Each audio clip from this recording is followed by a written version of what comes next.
在爱情长跑的第8年，他们终于迎来了这个浪漫的时刻。而为了弥补这8年的辛苦，或者说是庆祝此时的喜悦，他们前往了被誉为浪漫之都的巴黎。在巴黎铁塔下许下了彼此陪伴的誓言，也让塞纳河见证了他们的爱情。等到一同漫步在古老浪漫的小巷，分享着彼此的梦想和对未来的憧憬时，一家古董店吸引了他们的目光。可罗里刚进入古董店，就被角落的一个公文包吸引了注意。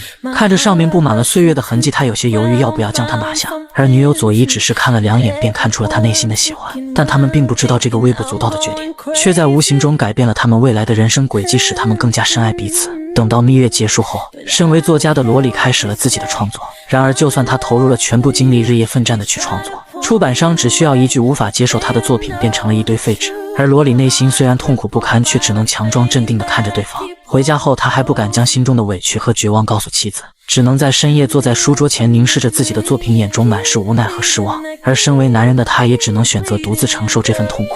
可生活不会给他喘息的机会，他也只能寻求父亲的帮助度过此时的难关。尽管父亲对他现在的生活十分无语，但还是给了他一笔巨款，想让他放弃写作去做点生意。毕竟他已经成家，更多的应该考虑与佐伊的未来。可罗里依旧认为自己可以创作出好的作品，为此他甚至来到了出版社工作，而他也只是为了做好人际关系，让自己今后的作品容易通过。佐伊也没有任何怨言，一直在背后默默支持着他，因为他相信罗里终有一天会带他过上幸福的生活。而某天清晨，罗里在收拾自己当初买回的旧皮包时，竟意外发现了隔层里藏着像是手稿一样的物品。看着上面掉色模糊的痕迹，他仿佛感受到了里面隐藏的独特魅力。而他也只不过看了手稿的扉页，他便被那字里行间流淌着的忧伤与孤独所吸引，如吸铁石一般将他牢牢吸住，甚至让他流连忘返，直到看到了故事的结尾，也依然沉浸在那真实动人的情节中，久久无法自拔。而面对如此神作，他也有了占为己有的想法。在与朋友的聚会上，他纠结万分，一边是道德的约束，一边是对神秘手稿的渴望。然而手稿上精湛的文字不仅令他自愧不如，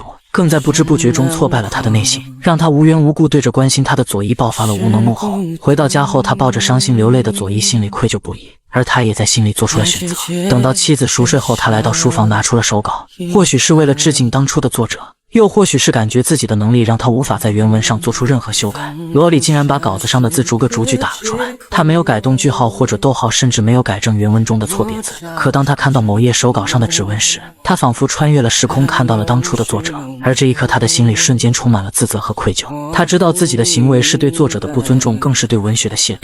但是已至此，他也决定一条路走到黑，选择追求名利。当朝阳划破城市的黑暗时，罗里也完成了对手稿的录入，却没想到下班后看到了坐着哭泣的妻子。他本想询问妻子为何哭泣，却听到了他这样说：You are everything you've always wanted to be. 妻子眼角滑落的泪水是不了解他的自责，也是对文章太过感人，久久无法释怀的赞美。他紧紧地抱住了罗里，让他不要放弃，并告诉他这次一定会成功的。而罗里也没有解释，因为他不想打破此时的幸福。当罗里带着备份找到老板，将自己的想法全盘托出时，老板只是微微一笑，并没有放在心上。然而这次罗里信心十足，因为对于这份文稿，他有着十足的把握能让老板心动，也有把握让他和妻子改变现在的生活。等到他再次上班时，果然听到了老板的呼喊。Have you shown this to anyone else? Anyone outside the agency? Outside of my wife. What does she think? She was the one that insisted that I show it to you. Oh, I can't wait to meet her and thank her. I would very much like to represent you and your work. 当罗里听到老板所说的话时，他瞬间陷入了纠结和挣扎，仍然犹豫不决是否坦白这本书并非出自他手。但他最终还是在痛苦挣扎中决定向现实妥协，选择隐瞒真相，违背自己对文学的信仰。而这本书籍一经出版，便风靡全国，成为了文学界的一颗璀璨明珠。罗里也如愿以偿，凭借这本书一举成名，不管是电视台的采访，还是各项的文学奖项，他都拿奖拿到手抽筋。而他与佐伊也过上了梦想中的生活，得到了许多溜须拍马的朋友，也获得了许多上流界的粉丝。然而罗里的内心却时常感到失落和自责，因为他知道自己的成功是建立在一个谎言之上，而他也不知道如何弥补这位神秘的作者。可就在一次散心时，罗里得知了事情的全部。他并不知道自己被一个老人跟踪了，而他也只不过想离开这个喧嚣的城市，寻找片刻的安宁。等到他坐在一处长椅的时候，老人也步履蹒跚地坐在了他的旁边。How are you doing today? I'm okay. How are you? Come see, come ça, you know what I mean? Sure. I read your book. I liked it very, very much. Thank you. You are some writer, my friend. Thank you. 听着对方阴阳怪气的语气，罗里只想赶紧离开眼前的怪老头。可对方随后说出来的话让他如梦初醒。It's about a man who wrote a book and then lost it, and the pissant kid who found it. 罗里瞪大了眼睛，露出了难以置信的表情。他不敢相信自己的耳朵，更不敢相信这个怪老头竟然是真正的作者。等他坐到老人身边时，老人给他讲述了自己年少时的故事。在1944年的秋天，一个18岁的新兵接到了保卫巴黎的任务，而他干的最多的就是修理被炸毁的污水管道。枯燥乏味的生活让他迷失了方向，但书籍的出现改变了他的视野，开阔了他的胸怀，也让他下定要成为一名作家的决心。而一个女人的出现改变了他的人生，只不过目光交汇对视不到2秒的时间，他便深深地爱上了这个金发美女，开始了主动出击。而在他热烈的追求下，命运的齿轮让他们在短时间内坠入了爱河，无法自拔。他们会在美丽的田野间嬉戏打闹，会舔着口味相同的冰淇淋，用充满爱意的眼神看着对方。然而就在他们以为会永远幸福下去时，一封服役到期书让他们的热恋迎来了结局。等到男人回到家后，普通繁琐的生活让他失去了看书时间，他也只能趁着休息的间隙回想着女人当初的美丽和那种怦然心动的感觉。就当那些幸福的时光一幕幕浮现在眼前时，他决定将彼此的故事记录下来，以此来铭记这段爱情。但文思总是会枯竭，而他也觉得是时候改变自己的人生了。等到他回到了巴黎，来到了女人身边，他们没有许久未见的尴尬，更多的是倾诉着自己的爱意。他找了份稳定的记者工作，空闲时也会为报社写稿子赚取外快。等到一切稳定后，他们顺理成章成为了夫妻，并且拥有了第一个女儿。可就在他努力奋斗，为了自己最爱的2个人今后的幸福生活时，女儿突然患上了无法治愈的大病，离开了这个世界。在这一刹那，他们的心瞬间被绝望所淹没。曾经以为自己可以创造的美好家庭，但是在此刻一切都变得毫无意义了。而之后的日子，他们没有了幸福，只剩下了绝望和悲伤。看着妻子整日以泪洗面的样子，他的心里又何尝不是痛苦难受呢？而他也只能喝得烂醉如泥，在街上发泄着自己无处宣泄的绝望。却没想到回到家后，妻子回娘家的离别信更是让他失去了最后的希望。可当他悲伤到极点的时候，灵感却瞬间涌上心头，让他用文字表达着对妻子和孩子满满的爱。他开始了不停的写作，每一个字都是他内心深处的情感流露。他把自己的悲伤、痛苦、思念都融入到了文字之中，希望通过这些文字能够让妻子感受到他的爱。等到他的手指在键盘上快速的敲击，思维在文字中不停的穿梭时，他忘记了时间，忘记了周围的一切，只专注于写作。眼睛里闪烁着泪光，心中充满了对妻子和孩子的思念。而这些文字是他送给妻子和孩子唯一的礼物，也是他对他们最深的爱。等到他带着礼物安慰着受伤的妻子，请求他与自己回家时，妻子却还在痛苦中，暂时不想回家，先让他离开了这里。夜深时，妻子翻阅着丈夫写的故事，泪水不自觉地涌出眼眶。她感受到了丈夫对她深深的爱意，也感受到了她的不舍和痛苦，想起了他们曾经一起度过的美好时光，也想起了丈夫对她的温柔和关爱。可就当她找回状态，回到了男人身边时，震惊世人的文稿竟然遗落到了车厢的角落。等到回到家，男人发现自己的作品被妻子丢失的时候，他忍不住斥责妻子的马虎，更没有顾及他的感受，跑到了车站寻找。而他的旷世神作也早已不见了踪影。本该是他与妻子和好如初的一天，却变成了分道扬镳的一天。等到妻子再次离开了他的身边时，男人也再写不出那样的作品了。他也只能回到北边的老家，过着平淡无奇的生活。而他失去的不仅是心里的文字和灵感，更是失去了他的梦想和爱情。 I just thought you should know the story behind these stories, in case anyone was to ask. Maybe now you've got your next book.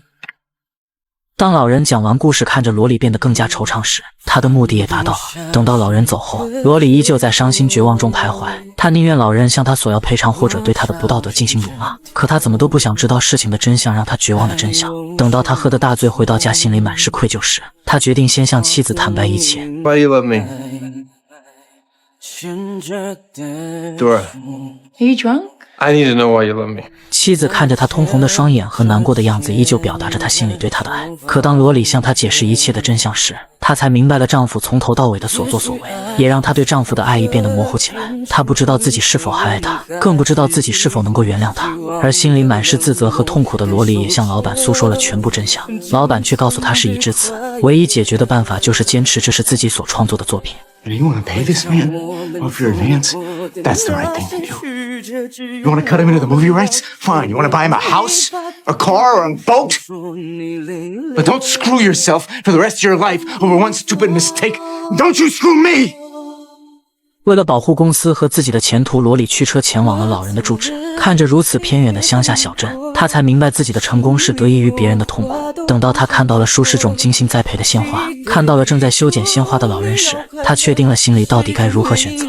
他拿出了一笔稿费，向老人诉说了自己会除名公布真相的办法，却没想到老人想要的并不是这个。 You're even more of a fool than I thought you were. What is all this about then? What is it about? It's about my life. It's about my wife, about my child. It's about the joy and the pain that gave birth to those words. You take those words. You take the pain. 时间的长河早已将他折磨得满目疮痍，失去了对事物的追求，而他只不过是想让罗里得知事情的真相。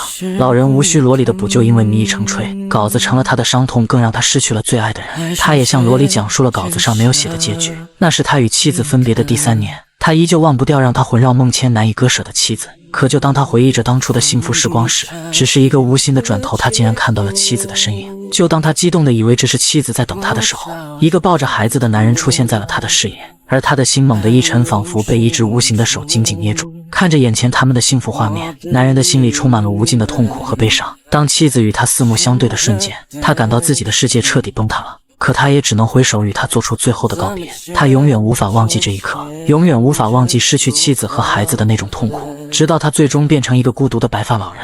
也许爱让此刻变成灰色，我们还是等到罗里离开后，他变得心事重重。他想起了老人的故事，想起了自己的所作所为，心中充满了愧疚和懊悔。他不想因为自己的一己私欲夺走了老人的全部，更不想等到自己年迈时这段往事成为自己的心病。于是他决定站在台前，向全世界宣布这本书的真实作者，以弥补自己曾经的过错。而在这一刻，他得到了真正的解脱。与此同时，他也得到了妻子的原谅。